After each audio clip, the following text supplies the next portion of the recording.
May the words of my mouth and the meditations of our hearts and minds be acceptable to you, O God, who is our strength and our Redeemer. Amen.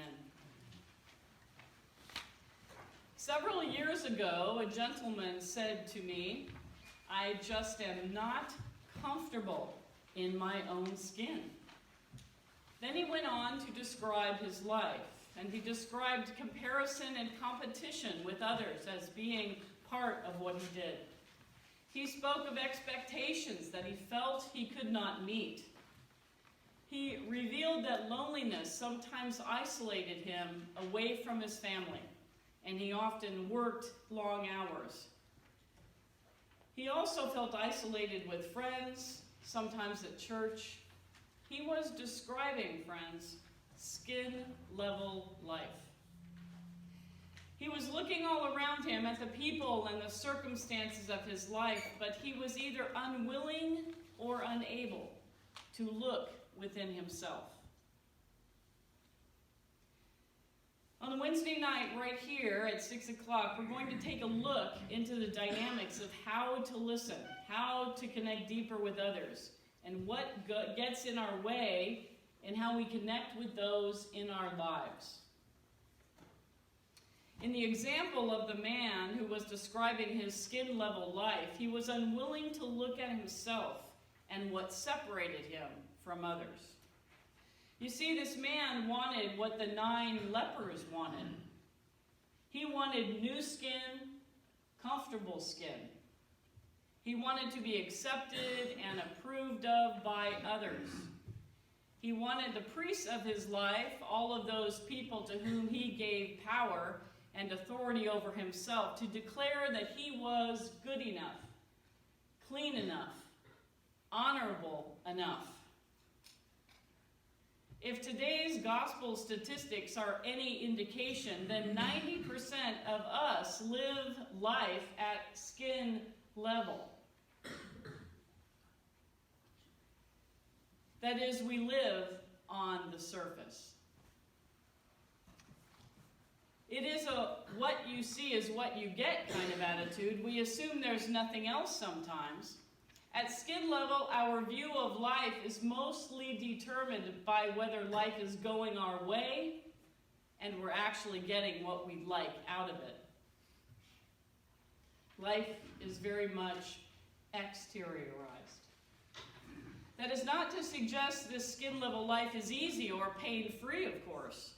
To the contrary, life at that level feels mostly like day-to-day survival. It doesn't always feel peaceful, and it sometimes leaves us as if we feel like we're missing something. But more than anything else, skin-level life seeks to be comfortable. Physically, emotionally, spiritually, socially, and financially. Comfortable.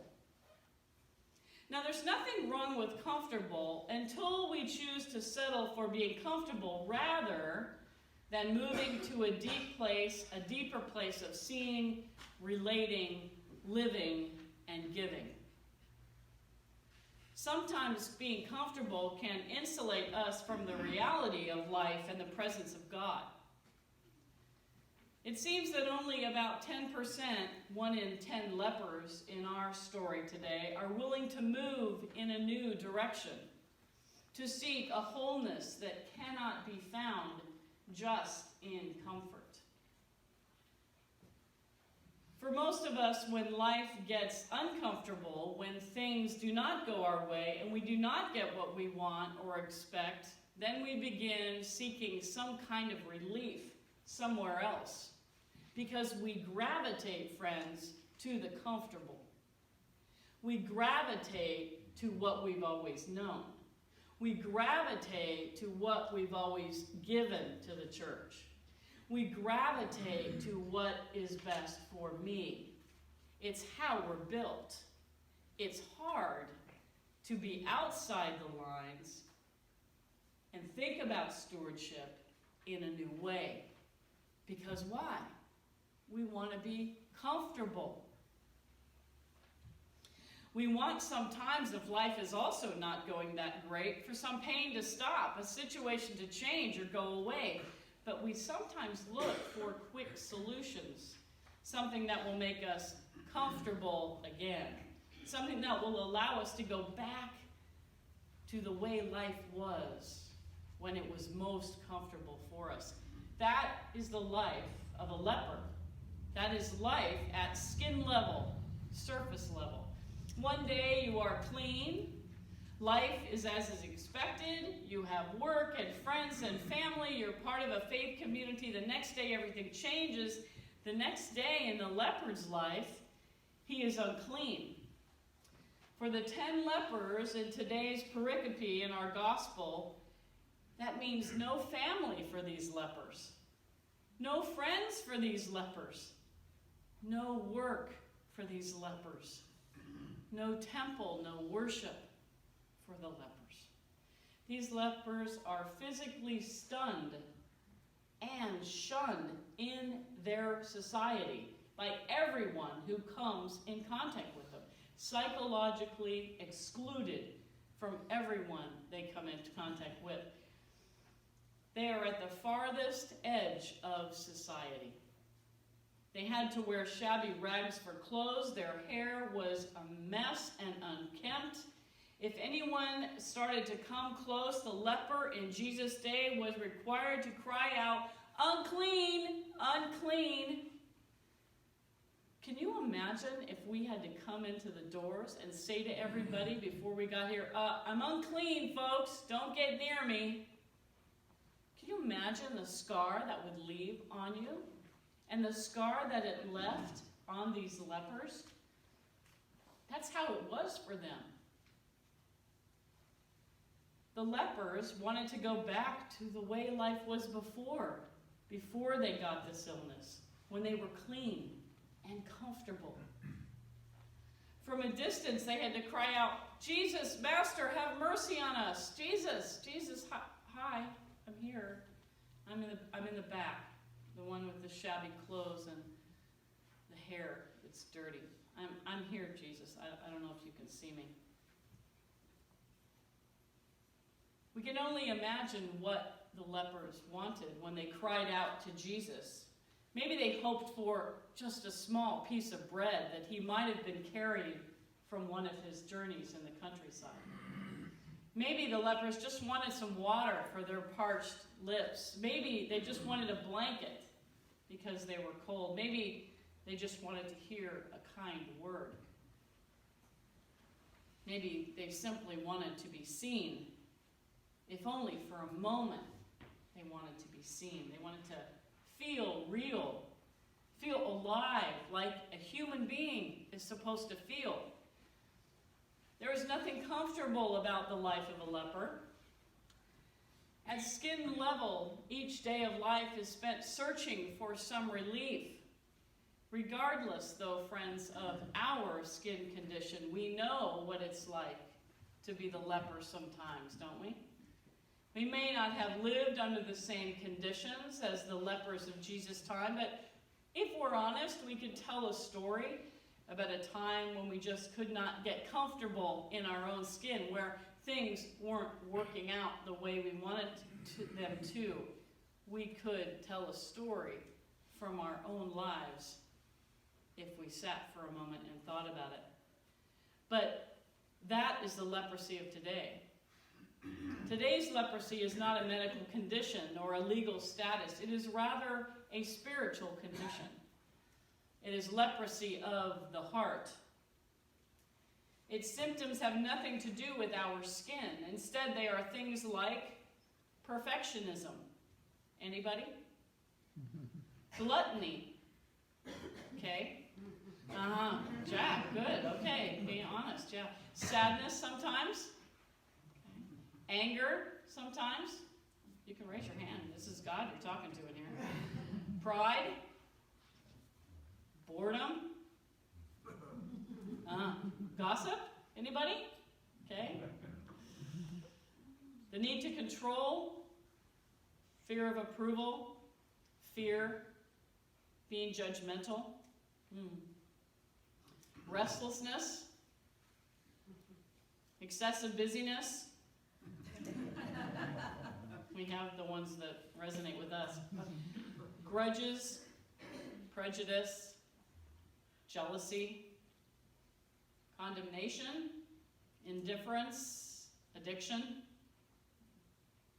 You see, friends, leprosy distorts how we see and relate to God, the world, others, and even ourselves. Leprosy keeps life at a superficial level.